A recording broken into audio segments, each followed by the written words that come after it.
弟兄姊妹平安，今天是2024年的12月28号。今天的经文是诗篇148篇，以赛亚书54章第1节到13节，启示录21章第1节到第7节。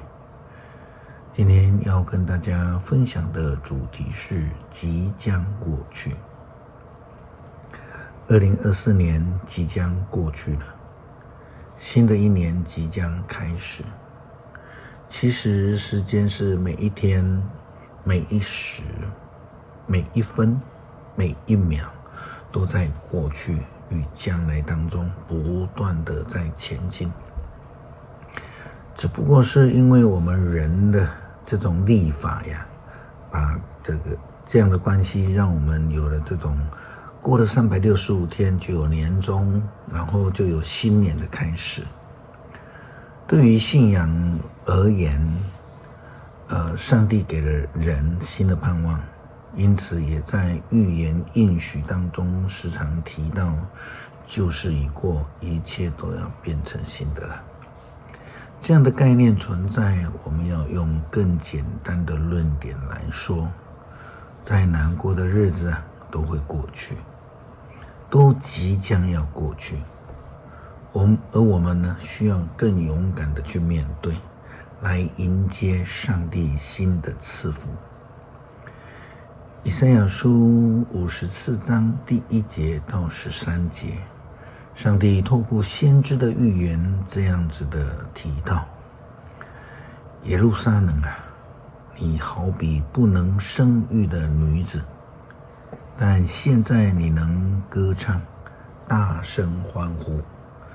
那被冷落的女子会有许多子孙，比始终有丈夫陪伴的女子生养更多。我上主这样宣布了：要扩张你居住的帐篷，要拉长帐篷里的绳子，坚固你的橛子，要向左右扩张你的领土。虽然国土在异族的占领下，你的人民仍要回归故土，荒芜的城镇将要有人烟稠密。不要害怕，你不至于再蒙羞，你不再受委屈，你要忘记少妇时代的羞愧，不再记得寡妇的寂寞。你的创造主是你的丈夫，他的名是上主万军的统帅。以色列神圣的上帝是你的救赎者，他统辖全世界。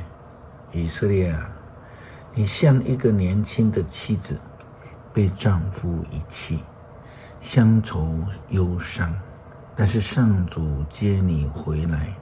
他对你说：我暂时离开了你，但我深深爱你，要接你回来。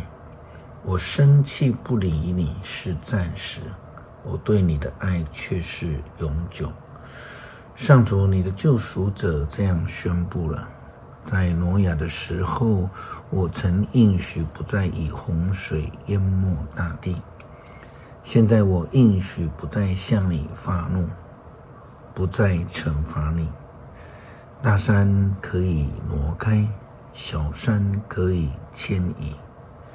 我对你的慈爱永不动摇，我平安的约也不会改变。爱你的上主这样宣布了。上主说：耶路撒冷，你这忧患无助的城啊，没有人来安慰你。我要用彩色的石头奠立你的基石，用宝石重建你的根基。我要用红宝石建造你的楼台，用闪亮发光的石头做城门，四围的墙都填满了珠宝。我要亲自教导你的人民，赐给他们繁荣和平安。愁闷忧伤的日子即将要过去，上帝应许要赐福，因为上帝深深的爱而再次的临到世人。末后的日子将到，旧的日子即将过去，新天新地即将来临。启示录21章第1节到第7节，约翰也这样的预言这样说道。接着我看见一个新天新地，那先前的天和地不见了，海也消失了。我又看见圣城，就是新耶路撒冷，由上帝那里从天降下来，像打扮好的新娘迎接她的丈夫。我听见有大声音从宝座上发出，说：上帝的家在人间了，他要和人住在一起，而他们要做他的子民。上帝要亲自与他们同在，要做他们的上帝。他要擦干他们每一滴眼泪，不再有死亡，也没有悲伤、哭泣或痛苦。以往的事都已经过去了。这时候在宝座上的那一位就说：看啊，我更新一切。他又说要写下来，因为这些话是真实可靠的。他又对我说：成了，我是阿尔法和亚美加，是开始和终结。我要把生命的泉水白白的赐给口渴的人喝，得胜的人可以领受这些。就是我要做他的上帝，他要做我的儿子。上帝要更新一切，要将恩福再度的赐下，让在黑暗中苦难中的人得到保守赐福之恩。诗篇148篇。要赞美上主，你们要从天上颂赞上主，要在高天颂赞他。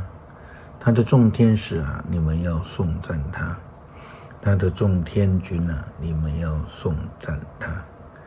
太阳啊，月亮啊，要颂赞他；闪耀的星辰啊，要颂赞他；天上的诸天啊，要颂赞他；天上的众水啊，要颂赞他。愿万象都颂赞上主的名。他一命令，一切就造成，各有固定的位置，永不改变。他的命令谁都不能违背。